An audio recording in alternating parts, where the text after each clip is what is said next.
Muy buenos días, bienvenidos a una nueva clase de Trabajo y Ciudadanía. Hoy vamos a ver la Ley de Contrato de Trabajo, específicamente algunos artículos que refieren a los derechos y obligaciones de los trabajadores y los empleadores, pero antes nos introduciremos en lo que son los principios del derecho laboral. Antes de saber cuáles son estos principios, tenemos que entender que estos lo que van a hacer es justificar la existencia de una norma específica. Son lo que se llaman básicamente el espíritu de la ley. A veces pueden estar escritos y a veces no, pero generalmente las leyes se hacen con un objetivo determinado. A veces su redacción puede ser algo confusa o contradictoria con otras normas, entonces guiándonos por este principio podemos encontrar cuál es el espíritu de esta ley y cómo aplicarla. Es por eso que aunque se reformen algunos artículos, siempre debe conservar intacto su espíritu. En el caso que estamos hablando hoy, la Ley de Contrato de Trabajo, algunos de estos principios sí están explicitados dentro de la misma norma. Así que vamos a ver cuáles son los principios que guían al derecho laboral y cómo algunos fueron reflejados en la Ley de Contrato de Trabajo. Vamos a empezar, primero que nada, con el principio protector. Básicamente, lo que hace es defender al eslabón más débil en una relación laboral. Lo vamos a entender como el trabajador. Alguno puede decir que la ley es injusta porque trata de manera distinta al trabajador y al empleador. Esto lo explica la misma ley en su artículo 17 bis, que fue un agregado que le hicieron hace unos años, modificando la ley original de la dictadura, en donde dice que las desigualdades que creara esta ley a favor de una de las partes solo se entenderán como forma de compensar otras que de por sí se dan en la relación. Lo que está diciendo acá esta norma es que la relación entre un trabajador y un empleador es desigual. Uno tiene más poder que el otro. Entonces la ley lo que va a hacer es compensar la desigualdad que existe entre estas dos partes. Por eso los va a tratar de manera distinta, porque va a tratar más favorablemente al eslabón más débil. Siguiendo con otro punto, el principio protector les da derechos a los trabajadores, como por ejemplo a sindicalizarse, a recibir un salario justo o aportes sociales y patronales, entre tantos otros derechos que tienen. Hay tres tipos de principios protectores. El primero es indubio pro operario, en latín, que significa en caso de duda a favor del operario. Esto significa que si una norma es confusa para el Poder Judicial, se va a interpretar de la manera que favorezca al trabajador. Esto lo vemos reflejado en el artículo 11, por ejemplo, donde dice que cuando una cuestión no pueda resolverse por aplicación de las normas que rigen el contrato de trabajo o por las leyes análogas, se decidirá conforme a los principios de la justicia social, a los generales del derecho del trabajo, la equidad y la buena fe. Esto significa siempre teniendo en cuenta al sector más débil de la relación laboral. Por eso hablamos de justicia social, de equidad. No se va a tomar una interpretación que proteja al que es más poderoso. Otro de los principios protectores es el de la aplicación de la norma más favorable. Si hay varias normas que se contradicen, por ejemplo las leyes con los convenios colectivos, se va a tomar la que sea más favorable al trabajador. Esto lo menciona en el artículo 7 y en el artículo 8. El primero dice: las partes, en ningún caso, pueden pactar condiciones menos favorables para el trabajador que las dispuestas en las normas legales, convenciones colectivas de trabajo o laudo con fuerza de tales, o que resulten contrarias a las mismas. Tales actos llevan aparejada la sanción prevista en el artículo 44 de esta ley. Acá lo que se hace es garantizar el mínimo de derechos. Y en el artículo 8 dice que las convenciones colectivas de trabajo o laudos con fuerza de tales que contengan normas más favorables a los trabajadores serán válidas y de aplicación. Las que reúnan los requisitos formales exigidas por la ley y que hubieran sido debidamente individualizadas no estarán sujetas a prueba en juicio. Por un lado, en el artículo 7, no se podrán emitir normas que sean menos favorables que las leyes. Y el artículo 8 dice que en el caso de que haya varias normas, se tomará la que sea más favorable al trabajador. Es decir, la norma más favorable será válida y de aplicación. Eso ténganlo en cuenta para el principio que vamos a ver a continuación del protector.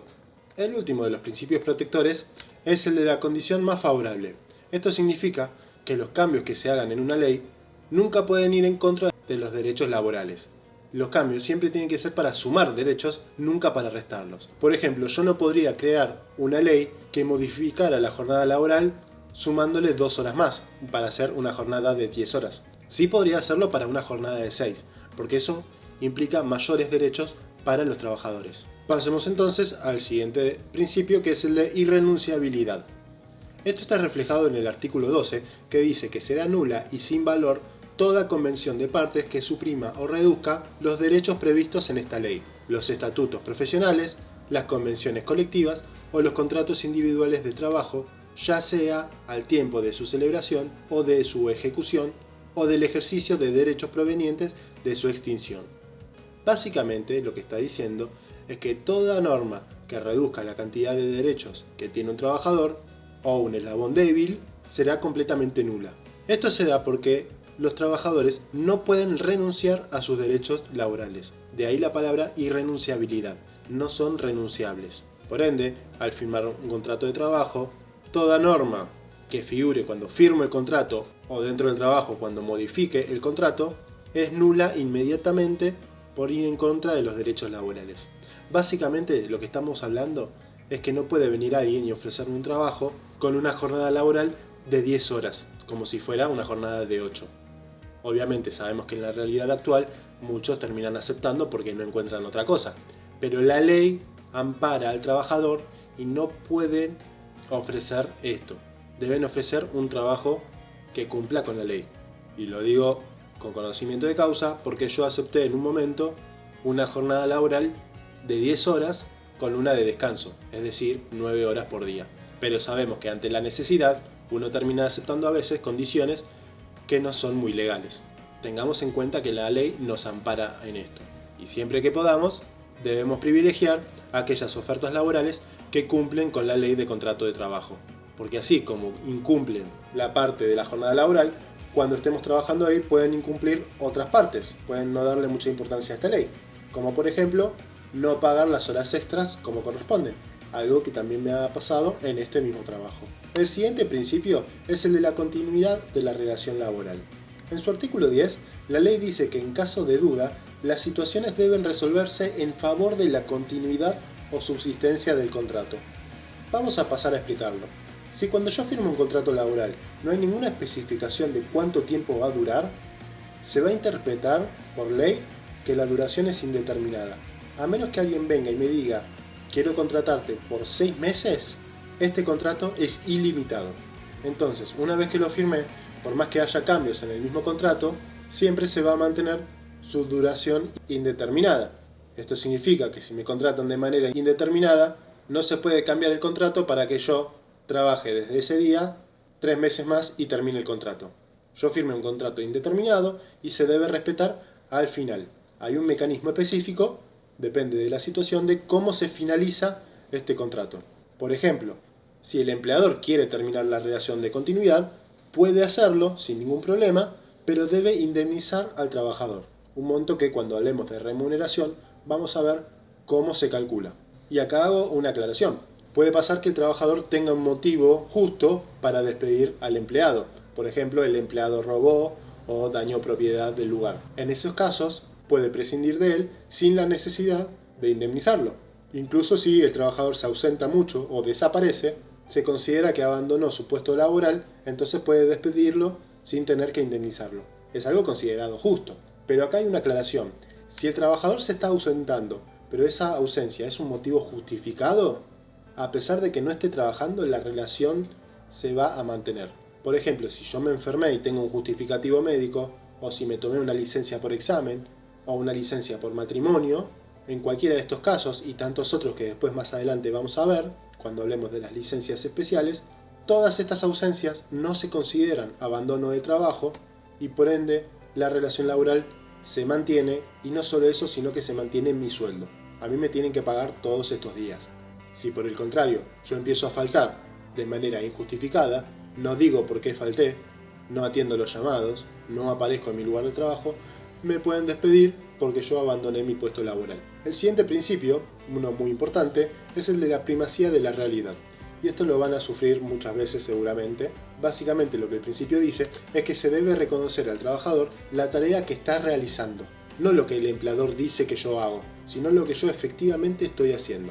Voy a explicarlo con un par de ejemplos.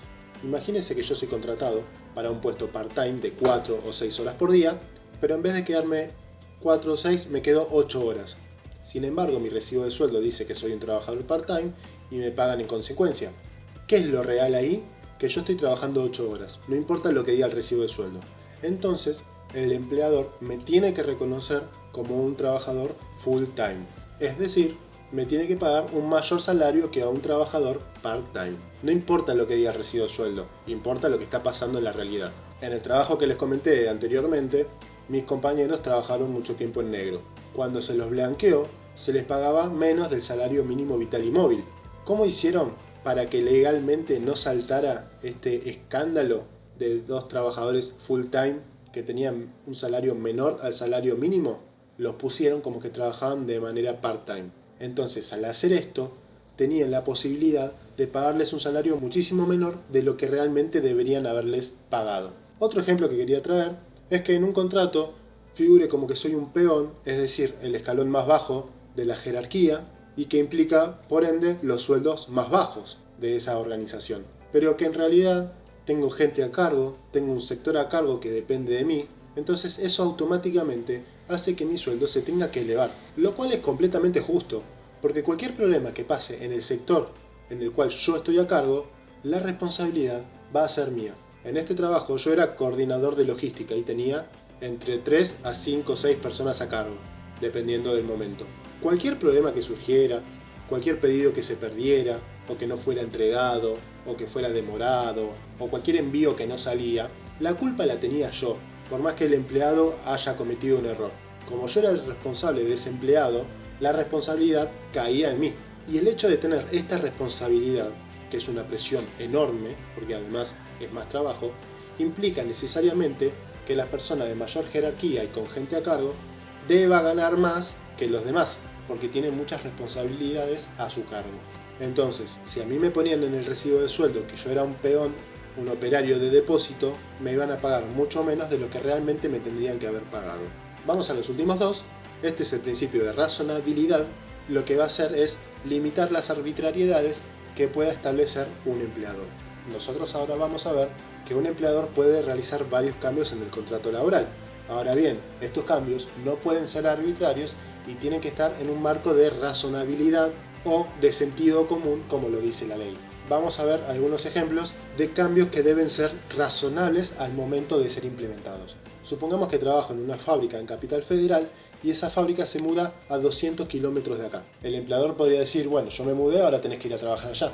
Pero en realidad se tiene que hacer cargo, ya sea de mi traslado y vivienda allá a los 200 kilómetros de distancia, ya sea porque me fui a vivir allá o porque me traslado constantemente para ir a trabajar y volver, o en todo caso, si yo no me quiero ir, si yo no tengo ganas de realizar ese viaje, debe indemnizarme. Si este principio no estuviera y yo no puedo ir a trabajar a 200 kilómetros de distancia, yo debería renunciar. Pero si renuncio, no tengo derecho a indemnización. Este principio lo que hace es asegurarme una indemnización a pesar de que sea yo el que renuncia, porque yo no puedo hacerme cargo del cambio de contrato laboral que estableció el empleador. Y el empleador está en su derecho de mudar una fábrica de un lugar al otro. Después de todo es su fábrica, pero siempre estableciendo los mínimos criterios de razonabilidad. Hace un par de años hubo una discusión muy importante con la empresa PepsiCo, que había mudado una de sus plantas, pero en la cual muchos trabajadores quedaban en la calle. Se debatía justamente que había indemnizado a los trabajadores, pero acá tenemos que tener en cuenta que estas empresas tan grandes emplean a mucha gente. Y cuando los puestos laborales que se están perdiendo son demasiado altos, el Estado termina interviniendo de alguna manera para asegurar la continuidad de esos puestos laborales. Porque que cierre una empresa así sería muy grave para el mercado laboral. Recordemos, uno de los principios es proteger a los más débiles. Y si bien el empleador tiene derecho de agarrar su fábrica y mudarse a otro lado, indemnizando a todos los trabajadores, siempre el objetivo va a ser defender al trabajador, al más débil, que es un poco lo que se está discutiendo ahora con la expropiación de Vicentín. ¿Hasta qué punto es legítimo defender la propiedad privada de Vicentín si eso atenta contra los miles de trabajadores que están en esa empresa? Vamos a poner otro ejemplo que no tiene que ver con las mudanzas, sino que tiene que ver con medidas de seguridad, sobre todo en lugares donde se maneja mercadería. Por ejemplo, en un depósito. En uno de mis tantos trabajos fui operario de depósito y cuando iba a mi lugar de trabajo había una separación entre lo que era la zona de vestuarios, cocina y sanitarios de lo que era el depósito, que estaba separado por una jaula. Cuando terminaban los turnos, esa jaula se cerraba con candado y nadie podía acceder a ese lugar, que es donde estaba toda la mercadería. Cada vez que un operario salía de la jaula, porque tenía que ir a comer, porque tenía que ir al baño, porque hacía cualquier otra cosa, antes de hacer cualquier cosa, debía pasar por el personal de seguridad que estaba al lado de la puerta, y este personal le pasaba el detector de metales por el cuerpo para evitar que se estuviera robando algo. En algunos casos, las empresas pueden poner medidas como revisar las pertenencias, es decir, cuando salís de tu lugar de trabajo, abrir la mochila para que no te estés llevando nada, que también se hacía en este trabajo, o incluso se podría poner el palpado, que las personas toquen a los empleados para ver si tienen algo en sus bolsillos, en sus camperas o donde sea. Que es lo que hace la policía, por ejemplo, cuando la gente ingresa a las canchas. Hay una premisa básica del palpado donde el personal masculino tiene que palpar a los hombres y el personal femenino debe palpar a las mujeres. Si yo tengo hombres y mujeres trabajando en mi puesto de trabajo y quiero implementar el palpado con un personal de seguridad, como mínimo debo contratar a 2 personas, un hombre y una mujer.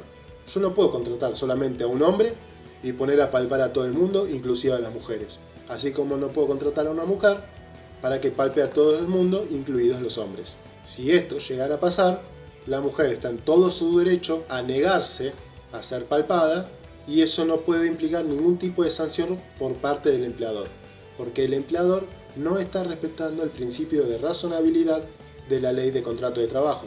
Por ende, hasta que no haya personal femenino, esa mujer puede libremente no dejarse palpar. Y un último ejemplo tiene que ver con la razonabilidad al momento de hacer un castigo. Por ejemplo, el despido es el castigo más fuerte que se puede poner a un empleador. Debe ser en respuesta de una falta grave. Por ejemplo, si un día el colectivo pinchó y yo llegué 15 minutos tarde a mi trabajo, no me pueden despedir solamente por haber llegado tarde ese día. Tiene que ser una sucesión de hechos, una falta demasiado grave, que me encontraron robando algo, que rompí algo voluntariamente, pero por llegar tarde una sola vez no me pueden despedir. No es causa justa para ser despedido. Entonces, si este fuera el motivo por el que me despiden, a pesar de que el empleador diga que hay una justa causa para hacerlo, me tiene que indemnizar, o en todo caso reincorporarme al lugar de trabajo.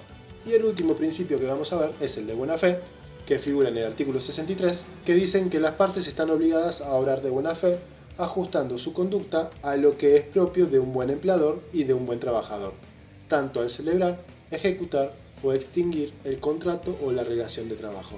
Básicamente las dos partes aceptan la ley al firmar un contrato, deben cumplirla, y cuando firman este contrato, la idea no es aprovecharse de la otra parte, sino tener una relación laboral acorde al respeto de esta ley. Es decir, yo no voy a firmar un contrato de trabajo para a los 4 meses renunciar acusando al empleador de cualquier falta que haya encontrado para sacarle más plata, así como un empleador no me va a contratar a mí para pagarme menos que el salario mínimo vital y móvil.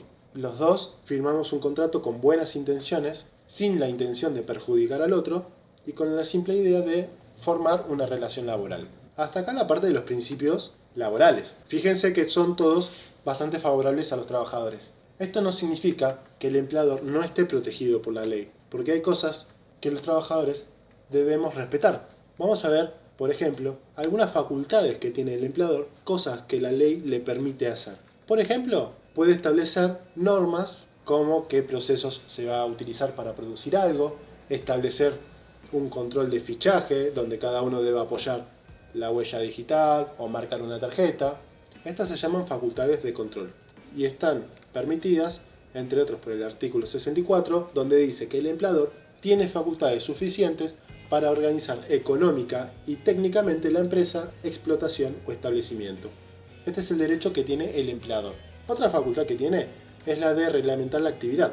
Una actividad específica para producir algo, el empleador puede reglamentarla de manera que crea que sea la más productiva, estableciendo en qué horarios se va a trabajar, cómo van a rotar las tareas, cómo se van a cubrir las ausencias de algunos trabajadores. Por ejemplo, yo puedo tener buena onda con un compañero y le decimos queremos trabajar los dos en el mismo horario.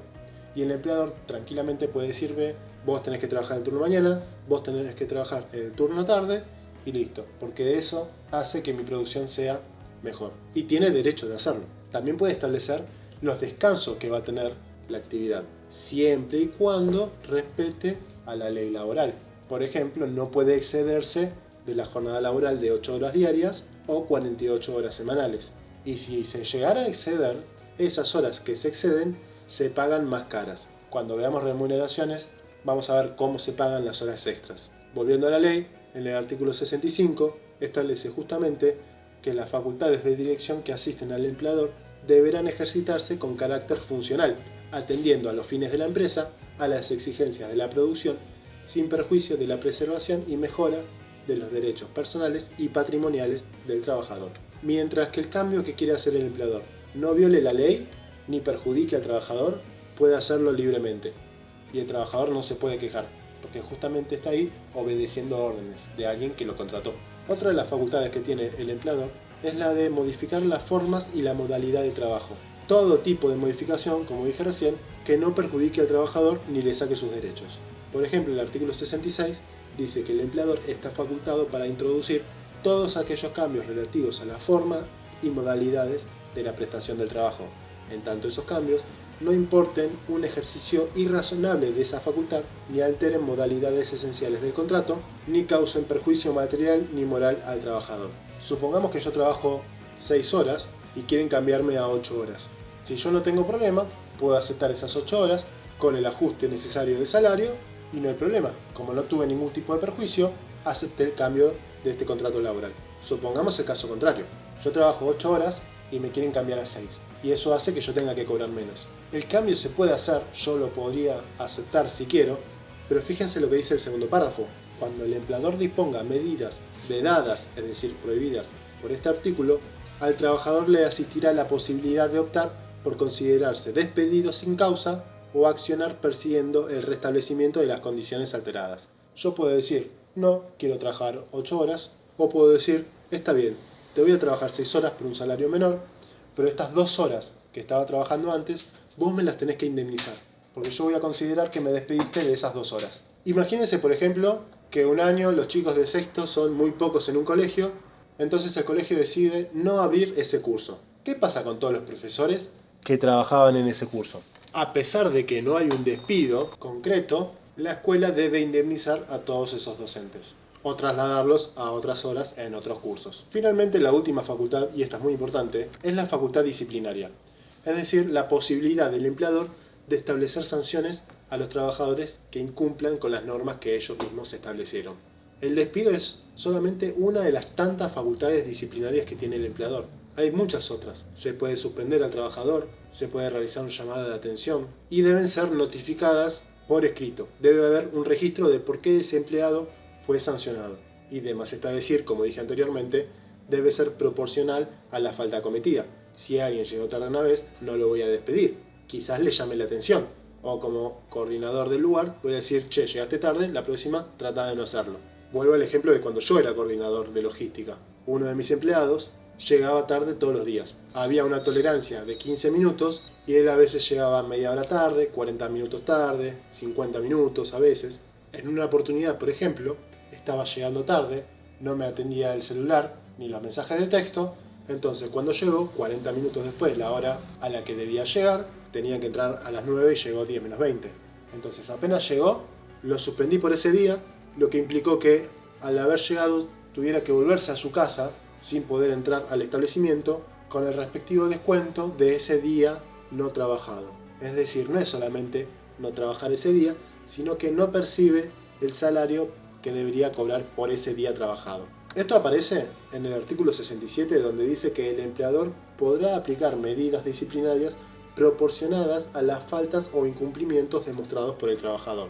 Dentro de los 30 días corridos de notificada la medida, el trabajador podrá cuestionar su procedencia y el tipo o extensión de la misma para que se la suprima, sustituya por otra o limite según los casos. Vencido dicho término, se tendrá por consentida la sanción disciplinaria. Es decir, si yo lo sanciono y ustedes dicen la sanción no es correcta porque yo no cometí ninguna falta, volvamos al ejemplo mencionado de la chica que no se dejaba palpar por personal masculino de seguridad. Y yo la sanciono, ella puede decir que la sanción está mal y se puede quejar. Pero solamente tiene un plazo de 30 días. Si durante esos 30 días no se quejó, entonces lo que está diciendo es que está de acuerdo con la medida disciplinaria. O en otras palabras, que cometió una falta y que está bien que se la haya sancionado. Finalizado esto, vamos a ver, para cerrar la clase de hoy, cuáles son las obligaciones que tienen tanto el trabajador como el empleador. Porque hasta recién estuvimos hablando de qué derechos le asisten a uno y otro. En el caso del trabajador, este debe poner su fuerza y su creatividad al servicio del empleador, respetando las instrucciones que se le dan y las órdenes de sus superiores. Si yo trabajo de repositor en un supermercado y me dicen acomodar estos packs de gaseosas, yo no puedo decirle no, ahora no, que estoy cansado. Tengo que respetar la orden que me acaban de dar. Si no, estoy incumpliendo con mi trabajo y puedo someterme a una sanción. Otra obligación que tenemos es de ser responsables de los elementos de trabajo cuando se destruyen con dolo. ¿Qué es el dolo? En términos jurídicos, tiene que ver con cometer un ilícito, un acto que está mal, sabiendo que lo que estoy haciendo está mal. Es decir, estoy cometiendo un delito sabiendo que lo estoy cometiendo. Por ejemplo, mato a una persona, yo sé que matar está mal y lo mato igualmente. Esto se distingue del culposo, del hecho culposo, en donde yo realizo un daño a otra persona, pero no fue a propósito. Es como cuando el chavo le pega al señor Barriga y dice fue sin querer queriendo. O en un ejemplo más trágico, un accidente de tránsito donde por pasar un semáforo en rojo maté a una persona. Es decir, cuando yo pasé el semáforo en rojo, mi objetivo no era matar a una persona. Pasó, pero no fue a propósito. Esto en términos legales implica también una sanción, pero va a ser menor que si fuera un homicidio doloso. Lo mismo pasa con los materiales de trabajo de mi sector laboral. Si yo, por ejemplo, trabajo con una computadora y le entra un virus, bueno, no fue culpa mía. Son cosas que pueden pasar y se debe hacer cargo el empleador, ya que son sus propiedades. Ahora bien, si yo agarro la notebook y la tiro contra el piso a propósito, ahí sí es culpa mía y voy a tener una sanción. Pero veamos algunas obligaciones que establece la misma ley.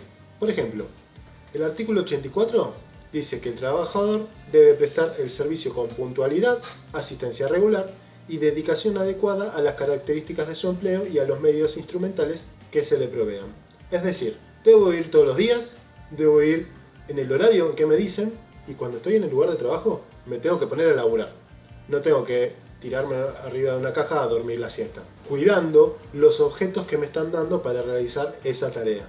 Otro artículo es el artículo 85, que dice que el trabajador debe observar todos aquellos deberes de fidelidad que deriven de la índole de las tareas que tengan asignadas, guardando reserva o secreto de las informaciones a que tenga acceso y que exijan tal comportamiento de su parte. ¿Qué quiere decir esto? Si yo trabajo en Coca-Cola y de alguna manera me entero de la fórmula secreta, no puedo ir a Pepsi y venderle la información, porque yo debo ser fiel a la empresa que me está contratando. Otro artículo es el artículo 86, donde dice que el trabajador debe observar las órdenes e instrucciones que se le impartan sobre el modo de ejecución del trabajo, ya sea por el empleador o sus representantes, por ejemplo gerentes, jefes, coordinadores. Debe conservar los instrumentos o útiles que se le provean para la realización del trabajo, sin que asuma responsabilidad por el deterioro que los mismos sufran derivados del uso. Yo trabajo para el colectivo 96, soy un chofer, estoy horas y horas manejando de un lado a otro por calles que están en mal estado. Después de unos meses, las cubiertas del colectivo van a estar en un estado deplorable y va a haber que cambiarlas. Pero no es culpa mía. Yo estuve manejando el colectivo, pero no se dañaron por culpa mía, porque yo pisé pozos a propósito o porque la dañé con dolo.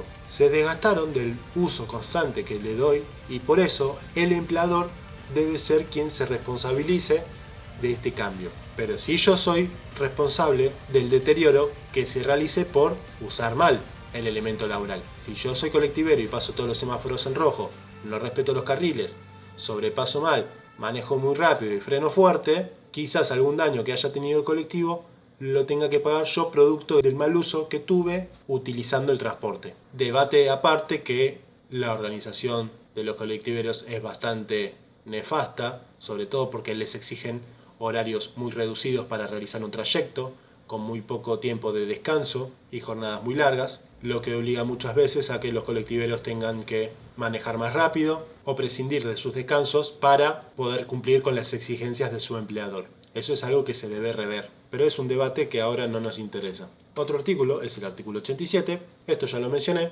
el trabajador es responsable ante el empleador de los daños que cause a los intereses de éste por dolo o culpa grave en el ejercicio de sus funciones. No solamente dañando los objetos del lugar, sino tomando actitudes que sé que van a perjudicar a mi empleador y eso me hace responsable de tales actos. Y finalmente el último artículo, el 88, el trabajador debe abstenerse de ejecutar negociaciones por cuenta propia o ajena que pudieran afectar los intereses del empleador, salvo autorización de éste. Básicamente negociar con otras empresas, con información que puede ser muy importante para mi empleador y que coincide un poco con el deber de fidelidad que me exige la ley respecto de mi empleador. Estas son algunas de las tantas obligaciones que tiene el trabajador. Hay muchas más que las pueden ver en la ley, no hace falta que yo les explique una por una cuáles son, pero sí me interesan que tengan presente estas obligaciones y que se empiecen a familiarizar un poco más con la ley, porque el día de mañana ustedes la van a tener que leer, porque van a tener la duda sobre alguna situación laboral y la ley les va a resolver de alguna manera lo que debería pasar. Vamos entonces a las obligaciones del empleador, último tema de esta clase, las cuales las van a poder ver también en el libro de la materia. La primera es el pago de la remuneración. Esto parece obvio, pero a veces no lo es tanto. El empleador está obligado a satisfacer el pago de la remuneración debida al trabajador en los plazos y condiciones previstas en esta ley. Se paga a mes vencido, es decir, una vez que terminó el mes, el último día de ese mes, con una tolerancia máxima de 4 días hábiles. Es decir, como máximo yo puedo cobrar el cuarto día hábil del mes siguiente. Y ojo con esto, eso es el máximo que yo puedo esperar. No es que el día de pago es ese, porque está como institucionalizado que el cuarto día hábil es el día de pago. Y no, esa es la tolerancia máxima, en realidad se puede pagar mucho antes. Pero obviamente los empleadores esperan hasta el último día para hacer el pago efectivo. Otra de las facultades es la facultad de seguridad. El empleador debe hacer observar las pautas y limitaciones a la duración del trabajo establecidas en la ley y demás normas reglamentarias y adoptar las medidas que según el tipo de trabajo, la experiencia y la técnica sean necesarias para tutelar la integridad psicofísica y la dignidad de los trabajadores, debiendo evitar los efectos perniciosos de las tareas penosas, riesgosas o determinantes de vejez o agotamiento prematuro, así como también los derivados de ambientes insalubres o ruidosos. Está obligado a observar las disposiciones legales y reglamentarias pertinentes sobre higiene y seguridad en el trabajo. El trabajador podrá rehusar la prestación de trabajo sin que ello le ocasione pérdida o disminución de la remuneración, si el mismo le fuera exigido en transgresión a tales condiciones, siempre que exista peligro inminente de daño o se hubiera configurado el incumplimiento de la obligación mediante constitución en mora o, si habiendo el organismo competente declarado la insalubridad del lugar, el empleador no realizará los trabajos o proporcionará los elementos que dicha autoridad establezca. Vamos a traducir un poco esto. Básicamente el empleador debe asegurar la seguridad e higiene de un lugar de trabajo. Cuando voy a mi lugar de trabajo, mínimamente tiene que estar limpio. De alguna manera se tiene que encargar de la limpieza, contratando personal de limpieza o haciéndolo él mismo. Pero el lugar debe ser higiénico. Y no estoy hablando de que no haya papelitos tirados en el piso, sino que haya desinfección, que no me genere un perjuicio sanitario el hecho de trabajar ahí. Y por otro lado, la seguridad en el trabajo.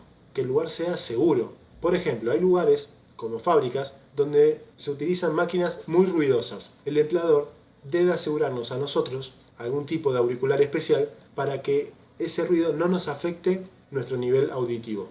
Por ejemplo, en algunas metalúrgicas, este trabajo se considera insalubre, justamente por esto. Otro ejemplo sería que me dé cascos para evitar que algo se me caiga en la cabeza y me mate. O si tengo que trabajar en altura, el arnés necesario para poder hacerlo y que no me caiga. Todos estos elementos que tienen que ver con la seguridad es una obligación que te la tiene que dar el empleador. Cuando yo trabajé en este depósito, a mí me dieron un casco y me dieron unas botas especiales, unas botas con punta de acero. Esto es para que si algo te cae en los pies, no te dañe los dedos. Y son elementos que te tiene que dar el empleador. No lo tiene que pagar el trabajador nunca. Es más, si yo no tenía estas botas de trabajo, tranquilamente podía negarme a trabajar diciendo que no estaban aseguradas las condiciones mínimas de seguridad y no me podrían haber sancionado de ninguna manera. Otra de las obligaciones es el artículo 76, que dice que el empleador deberá reintegrar al trabajador los gastos suplidos por este para el cumplimiento adecuado del trabajo y resarcirlo de los daños sufridos en sus bienes por el hecho y en ocasión del mismo. Y acá tiro dos ejemplos rápidos para que se entienda, porque esto ya lo habíamos hablado anteriormente. Si mi jefe me da plata para depositar en el banco y me pide que me tome un taxi, si yo pago ese taxi, después me tiene que reintegrar ese gasto. El taxi no puede salir de mi bolsillo sino que lo debe pagar el empleador. Y es lógico que se pague un taxi porque al manejar plata es mucho más seguro que ir en transporte público. Por otro lado, imagínense que se rompieron las computadoras, entonces yo al trabajo voy con mi propia notebook y por alguna razón, producto de este trabajo, la notebook se rompió. También el empleador debe hacerse cargo porque yo puse mis propios bienes a disposición del empleador. Entonces esto hace que el empleador sea responsable de estos bienes que yo estoy utilizando. Otra obligación es el artículo 77. Esto es para casos más puntuales, donde dice que el empleador debe prestar protección a la vida y bienes del trabajador cuando éste habite en el establecimiento, es decir, cuando viva ahí. Si se le proveyese de alimentación y vivienda, aquella deberá ser sana y suficiente, y la última, adecuada a las necesidades del trabajador y su familia. Debe efectuar a su costa las reparaciones y refacciones indispensables conforme a las exigencias del medio y confort. Esto tiene que ver no para todos los trabajadores, sino para aquellas personas que deben mudarse por cuestiones laborales o que trabajan en el campo y deban estar cerca de las cosechas, asegurándole vivienda y alimentación a estos trabajadores. Lo más común es que muchas veces alguien tenga que trabajar viajando, entonces cuando viaja, como son varios destinos, se le paga un hotel, pero el hotel se lo paga el empleador, no sale del sueldo del trabajador. Y justamente se paga un hotel porque cumple con todas estas condiciones de alimentación y vivienda que la ley exige. Durante mucho tiempo mi viejo laburó viajando al norte del país, se iba un par de semanas y volvía los fines de semana, entonces cuando estaba en las distintas provincias vivía en los hoteles que le asignaba esta empresa, porque era justamente lo que el empleador le estaba exigiendo a él como trabajador. Otra obligación es la de el deber de ocupación. El empleador deberá garantizar al trabajador ocupación efectiva de acuerdo a su calificación o categoría profesional, salvo que el incumplimiento responda a motivos fundados que impidan la satisfacción de tal deber. Si el trabajador fuese destinado a tareas superiores, distintas de aquellas para las que fue contratado, tendrá derecho a percibir la remuneración correspondiente por el tiempo de su desempeño si la asignación fuese de carácter transitorio. Se reputarán las nuevas tareas o funciones como definitivas si desaparecieran las causas que dieron lugar a la suplencia y el trabajador continuase en su desempeño o transcurrieran los plazos que se fijen al efecto en los estatutos profesionales o las convenciones colectivas de trabajo. Básicamente lo que estamos hablando acá es que cuando yo voy a trabajar a un lugar deben darme tareas para las que fui contratado. Cuando a mí me contratan, no me contratan para hacer cualquier cosa, no soy un sirviente del empleador. A mí me contratan para ocupar un puesto específico. Si soy administrativo, tengo que hacer tareas de administración, no puedo hacer otro tipo de tareas. Imagínense, por ejemplo, que trabajo de administrativo en una empresa, voy todos los días con saco y corbata, tratando de estar lo más pulcro posible, y un día me piden ayuda para despachar unas cajas de mercadería, unas cajas bastante pesadas. Eso implica que yo tenga que hacer esfuerzo físico que no tenía previsto, que arriesgue la ropa que tengo para trabajar, que se me ensucie el saco, se rompa o algo, y no es correcto que yo tenga que hacer esta tarea, por más que me lo pida mi empleador. Yo tengo que hacer la tarea para la que me contrataron. En el caso de que quieran que haga esta tarea, tengo derecho a recibir una remuneración correspondiente a esta actividad específica. Muchas veces uno en un lugar de trabajo de buena onda se copa y hace tareas que no le corresponden, pero porque las hace a modo de favor a un empleador o a un compañero de trabajo. No digo que esté mal eso, y además el hecho de mostrar buena voluntad implicará a futuro que los empleadores mostrarán buena voluntad con el trabajador. Quizás el trabajador necesita ausentarse un día por algún motivo personal y el empleador le diga no hay ningún problema, falta, no pasa nada. El problema de esto es cuando se vuelve algo recurrente. Ahí hablamos de algo problemático. Si no, favor por favor, la verdad que no está tan mal por más que la ley contemple esto. Vamos a otro artículo, el artículo número 80, que dice que el empleador tiene la obligación de ingresar los fondos de seguridad social por parte del empleador y los sindicales a su cargo, ya sea como obligado directo o como agente de retención, configurará asimismo una obligación contractual. Este es sencillo, es básicamente el empleador debe realizar los aportes sociales, jubilación, aportes sindicales si corresponden, obra social y dependiendo del rubro específico, algunos otros importes que estén por ley. Además, si yo lo requiero como trabajador, debe darme un certificado por escrito donde estén todos estos importes abonados. Yo tengo derecho a pedírselo. Igualmente, si ingresan a la página de la AFIP con su CUIL, que es como su documento laboral, van a poder acceder a los aportes realizados por las empresas en las que trabajaron. Muy importante, sobre todo, los aportes a la seguridad social, es decir, a la jubilación, y los aportes a las obras sociales. Porque imagínense que a ustedes les pagan el sueldo religiosamente, como corresponde, todos los meses, y en un momento van al médico por alguna dolencia grave y no los quieren atender porque su empleador no hizo los aportes necesarios a la obra social. Es un error del empleador, sí, es verdad, pero el problema lo van a tener ustedes como trabajadores, porque la obra social no los va a atender gratis y no les va a importar si el error lo cometieron ustedes o el empleador.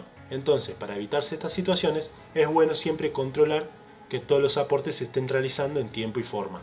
Otra obligación es la del artículo 81, que es igualdad de trato, donde el empleador debe dispensar a todos los trabajadores igual trato en identidad de situaciones. Se considerará que existe trato desigual cuando se produzcan discriminaciones arbitrarias fundadas en razones de sexo, religión o raza.